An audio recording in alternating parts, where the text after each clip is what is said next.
बोले सोनबा भीम बाबा येतील, पाणी घोटभर माझ्या हाती घेतील. हे गाणं तुम्ही नक्कीच ऐकलं असणार. यातल्या सोनबाची काय कहाणी आहे ती पाहूया. भारतरत्न डॉक्टर बाबासाहेब आंबेडकर, ज्यांनी देशाला संविधान दिलं, सर्वांना समान हक्क दिला, पण त्यांच्या स्वतःच्या आयुष्यात त्यांना एक घोट पाण्यासाठी जो लढा द्यावा लागला, तो ऐकून आजही आमच्या डोळ्यात पाणी येतं. ही गोष्ट केवळ तृष्णेची नाही, तर मानवी सन्मानासाठी चाललेल्या संघर्षाची आहे. जेव्हा बाबासाहेबांना प्रचंड तहान लागली होती आणि त्यांच्या जातीमुळे त्यांना पाणी नाकारण्यात आलं. दुपारची वेळ होती, सूर्य आग ओकत होता. बाबासाहेब कोकणात आपल्या दौऱ्यावर होते. चालून चालून त्यांना प्रचंड तहान लागली होती. त्यांचे कंठ कोरडे झाले होते आणि अशक्तपणा जाणवत होता. एका ठिकाणी ते थांबले. तिथे पाण्याची काही व्यवस्था दिसत होती.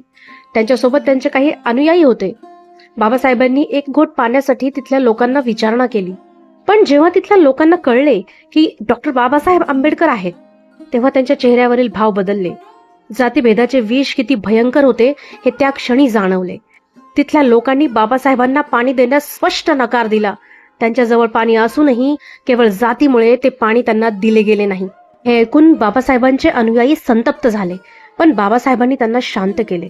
त्यांच्या चेहऱ्यावर संताप नव्हता, तर एक अफाट वेदना आणि करुणा होती.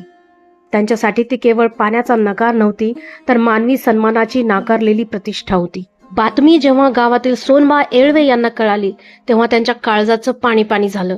आपल्या साहेबाला कोणीतरी पाणी नाकारलं. माझ्या साहेबांना तहान लागली आहे.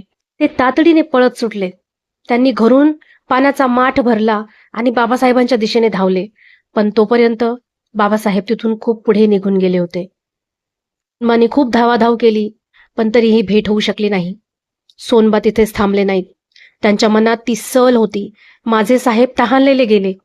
तेव्हापासून सोनबांनी एक अजब व्रत घेतलं. बाबासाहेब ज्या रस्त्याने परत येणार होते, त्या रस्त्यावर सोनबा रोज पाण्याचा माठ घेऊन बसू लागले. तासनतास, दिवसेंदिवस, वर्षानुवर्ष लोक त्यांना वेडा म्हणायचे, पण सोनबांची एकच जिद्द होती, कधी ना कधी माझे साहेब याच रस्त्याने येतील आणि मी त्यांना पाणी पाजल्याशिवाय राहणार नाही. तर कित्येक वर्षांनंतर तो दिवस उजाडला. बाबासाहेबांचा ताफा पुन्हा त्याच मार्गाने जात होता. म्हाताऱ्या झालेल्या सोनबांनी साहेबांची गाडी ओळखली. ते पळत पुढे आले.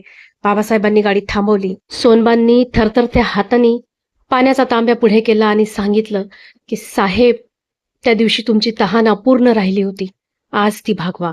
सोनबा येळवे हे त्या पिढीचे प्रतीक होते, ज्यांनी बाबासाहेबांवर रक्ताच्या नात्यापेक्षा जास्त प्रेम केलं. सोनबा कृतार्थ झाला. सलाम त्या सोनबांच्या निष्ठेला आणि सलाम त्या महामानवाच्या धैर्याला. जय भीम, जय संविधान.